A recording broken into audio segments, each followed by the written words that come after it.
Welcome to the Hockey Writers Maple Leafs Lounge, a weekly show from our Toronto Maple Leafs writing crew, bringing you the latest news, rumors, trades, player grades, prospects, and much more. From training camp to the playoffs, from draft day to the trade deadline, our team covers everything that happens with the blue and white. Come on in and pull up a chair. Welcome to the Maple Leafs Lounge. Hey, everybody. Welcome to the lounge. I'm your host, Kevin Armstrong, joined as always by my friends and colleagues, Peter Barricchini and Alex Hobson. And hockey is back, kind of. The Leafs were on the ice. They're going to be on the ice again to face another Canadian team when the Oilers are in town, but a couple of American games are still canceled. We're figuring that out, but at least we have some hockey to talk about, and it was a great hockey game. The Leafs were, we were a little bit unsure, 18 days since their last game, and they came out all guns ablazing, 6-0 victory over the Ottawa Senators. Peter, take us away with that. Yeah, I mean, I'm just happy that hockey is back. I mean, we got a bit of a glimpse at the World Juniors that was short-lived, but then the Maple Leafs have come back, so it's something positive to look forward to. And yeah, it was a great game. I mean, still, I don't want to critique too much because it was the first game back, like you mentioned, in 18 days. Given the fact that there was that extended layoff, players were testing positive, and you know what? For the most part, they played really well. Again, we've seen how long that extended break can do. It take a while to get back into game shape, and it looked like throughout the game they progressively got better. A lot of turnovers, a lot of mismanagement of the puck connection. Until they started going on the penalty kill with 2 shorthanded goals back to back, and then everything took off from there. So I thought it was a good game. They got better as the game went on, and let's hope it continues for the next game against Edmonton. Alex? Yeah, I mean, at the start of the game, and it kind of, like Peter said, it kind of got better as the game went on, but you could definitely tell that this was a hockey game being played by 2 teams that haven't touched the ice in almost 3 weeks. I think both teams looked pretty sloppy coming out of the gates. There was a lot of giveaways, a lot of kind of sloppy pass attempts and dump attempts. But obviously there's not much to complain about from our perspective because the Leafs came away with the 6-0 victory. I really liked what the secondary scoring contributed yesterday. Obviously it was a bit of a quiet night for the big guns, but the secondary scoring definitely stepped up and kind of took some of the weight off of the star players' shoulders. And I think obviously lost in all that was another shutout for Jack Campbell. I mean, he obviously didn't have too much of a test for him last night. I think it was like 24 saves or something like that. But either way, he shut the door. He got his 4th shutout of the season. So all is well on the first game back. 6-0 victory. We are recording this just the next day after that great victory. And so things are happy. Maybe that's why we all look a little bit tired. A partying. Yeah. Celebrating the first victory of 2022. Yes, there we go. Hopefully many to come. This is the Maple Leafs Lounge, brought to you by the Hockey Writers. Make sure to check us out on all your social media platforms. Now, let's stick to this game for one more moment. And there's a bit of a connection there's always a connection between Ottawa and Toronto. And I'm going to think about DJ Smith, actually, because I'm wondering how much longer he's got in Ottawa. He's a former Maple Leafs assistant coach. Since he's been there, this is his second year now. Not a whole lot of improvement, I'm thinking. Ottawa looked pretty bad last night. So what do you guys think? Is DJ Smith in Ottawa for much longer? That's a tough question to answer because on one hand, you can make the argument that Ottawa is technically still a rebuilding team and they don't, he can only do so much with the roster that's in front of him. But at the same time, I think a lot of people expected the Senators to be I won't say a lot better, but better than they have been this year. I was one of them. I thought that, you look at the way the North Division panned out last year, and in my opinion, the Ottawa Senators were the hardest opponent the Leafs had all season. And I'm talking regular season, not playoffs. So we don't have to talk about the playoffs, but in terms of the regular season, if you look at the records that the Leafs had against all those teams, Ottawa gave them the hardest time. I think they finished 500 against the Senators last year.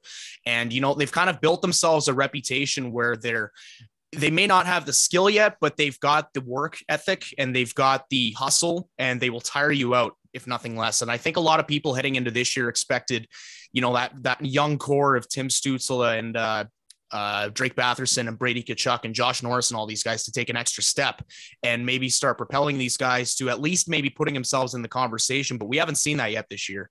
So it's kind of hard to say how long DJ Smith has left. I would probably give him at least another season or two before I'd can him personally, because I think a lot of their failures can be attributed to what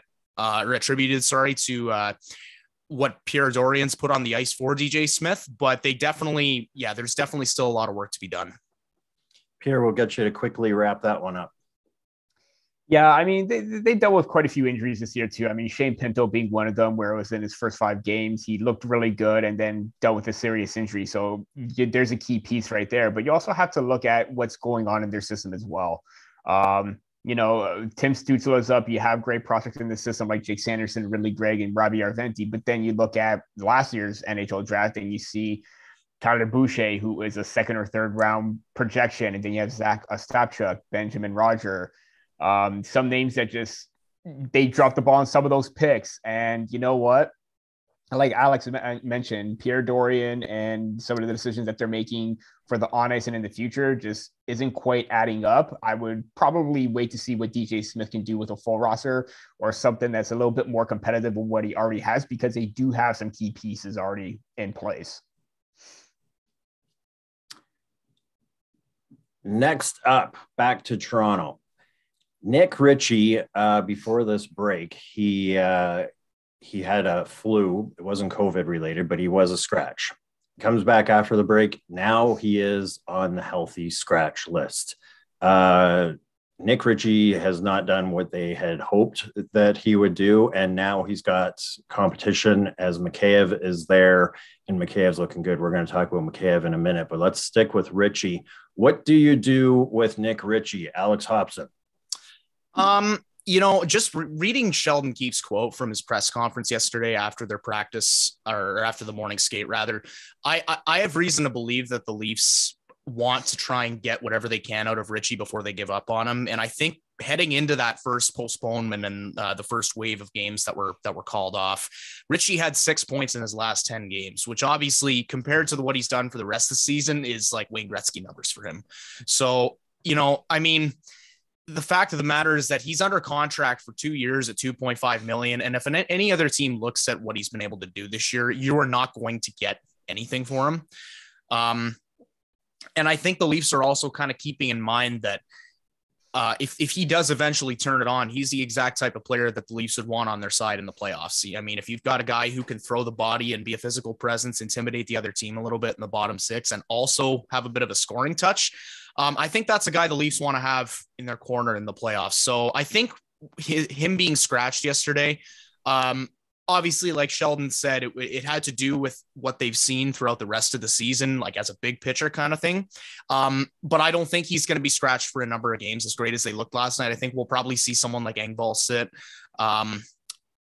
maybe even somebody like Simmons. I don't know. But either way, I don't think Ritchie's going to be thrown in the doghouse for multiple games in a row. I think now they're just trying to get a better grasp on who can fill that role and get some competition going. Yeah, I think this is a time, especially with how COVID is going, that you need the depth at this point. And it doesn't really matter if somebody's suiting up for every game, especially when you're talking about the 3rd, 4th line guys, the guys that are just sticking there. He's going to turn into that type of player that's going to be subbing in. And that's a good thing. Like when we do get a full slate of games going back here, it'd be nice to have some healthy legs, some well-rested legs getting in there. Peter, final thoughts quickly?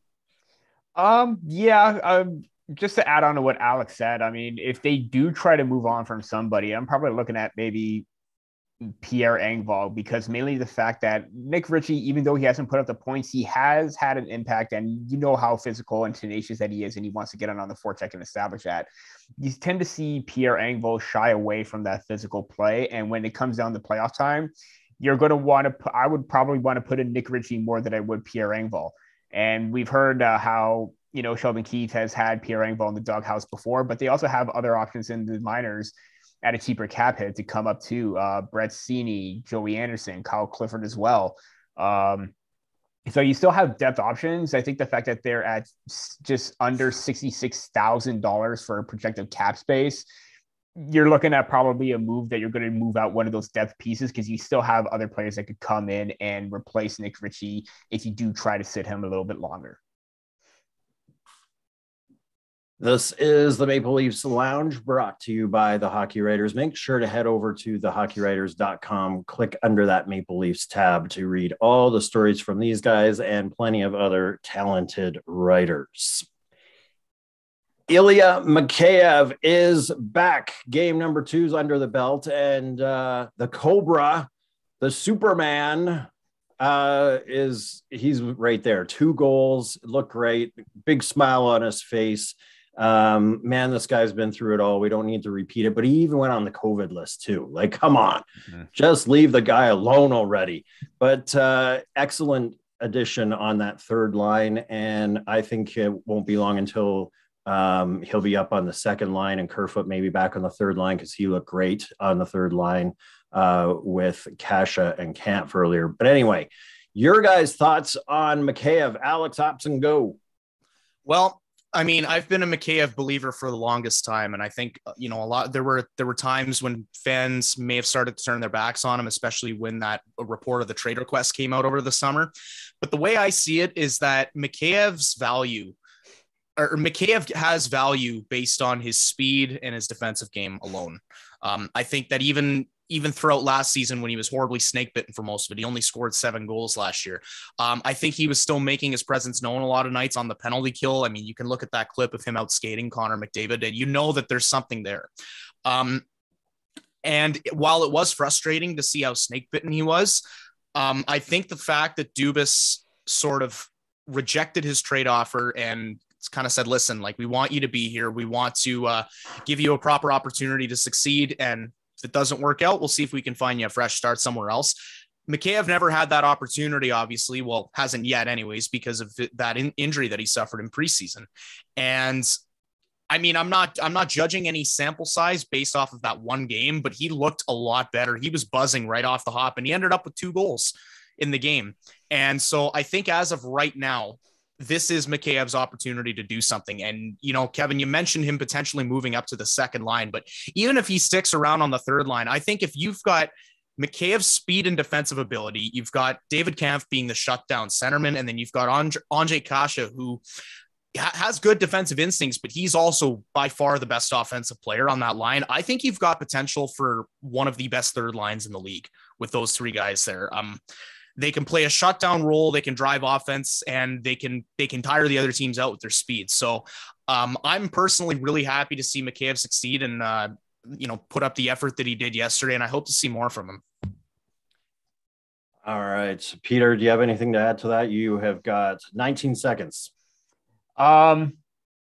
Given what happened last year and all of his opportunities that he had shorthanded, he scored a shorthanded goal this year, and he looks more energetic, more aware of being open offensively and trying to open up the game up for himself and create space. And we saw that on the power play. So nothing but good things for him. Again, 1 game, but I hope we get to see more of it because he really deserves it, and I want him to stay.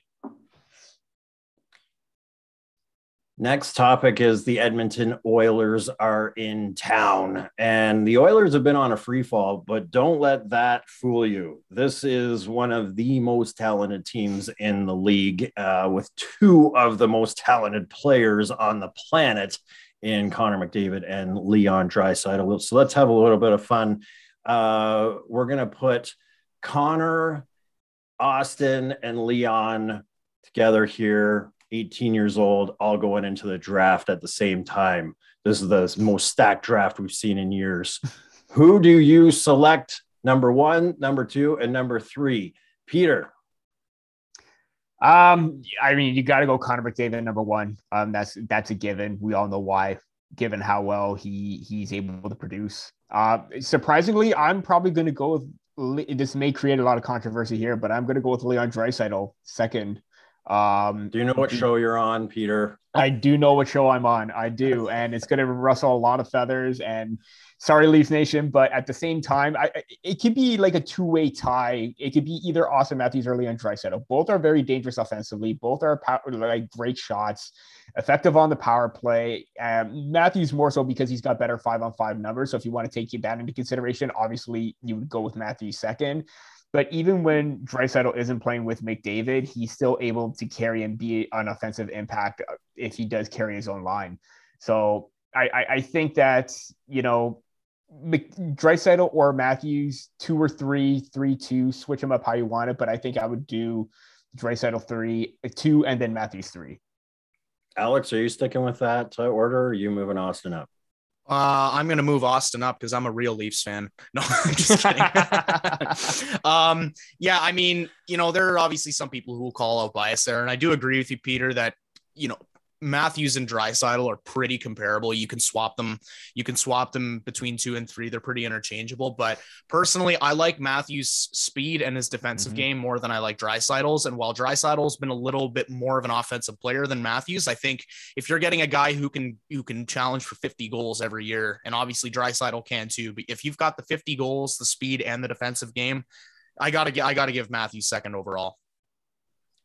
Yeah, it is a tough 2. Connor number 1 for sure. I'd probably go Austin 2 and Leon 3. I have a funny story about Leon. I have some friends that live in his neighborhood, and at Halloween, when their kids went to his house, he was handing out candy or autographs. It was up to the kids, and these were young kids. They're like, candy. I took the autograph. The badge of the dads in the back going, no autographs. That's awesome. That autograph is going to be worth a heck of a lot more than a box of candy. So, but that candy was good. All right, so let's keep these players in mind, and this is for their career. Who is going to have more Stanley Cups between the trio of players? Alex. Wow, that is a really tough question to answer given what I've witnessed in my time as a Leafs fan. Well, it might not even be Toronto. I'm sorry to tell you guys, I don't know if Austin's going to be a Toronto. I don't know if Connor's going to be with Toronto after his contract in Edmonton either. But as much as we'd like to wish that would happen, but just from a player standpoint, they've got another 10 years left in them, 10, 12 years. Who's going to win more cups?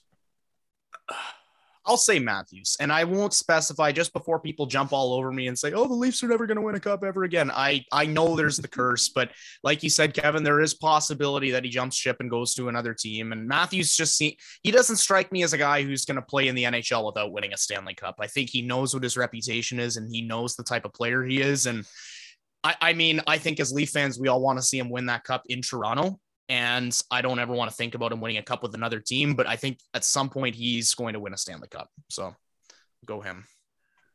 All right. I'm going to say Connor is going to win this one. I just, and it kind of goes to what you say, Alex, about Austin, but I just think Connor's got more of the can turn a game on for several times throughout the game. We've seen all the highlights of him taking on full teams by himself. That's why I think he might be able to do it and win more. Hopefully Austin wins one as well, or two, but I think Connor. Peter?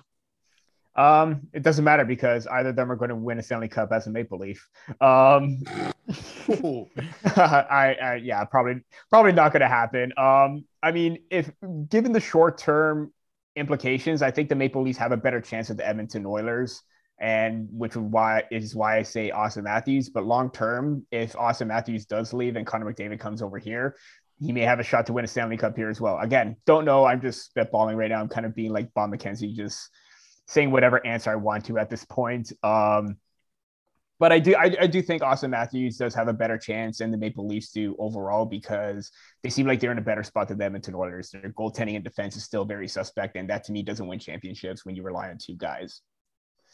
That's Peter Margarita right there.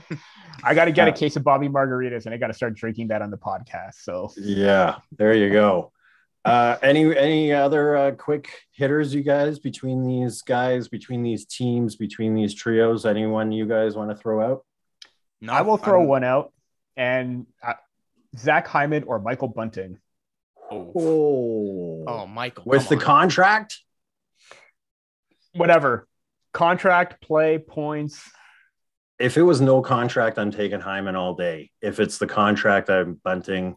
Yeah, that's where I'm at with those guys. I'm probably in the same boat.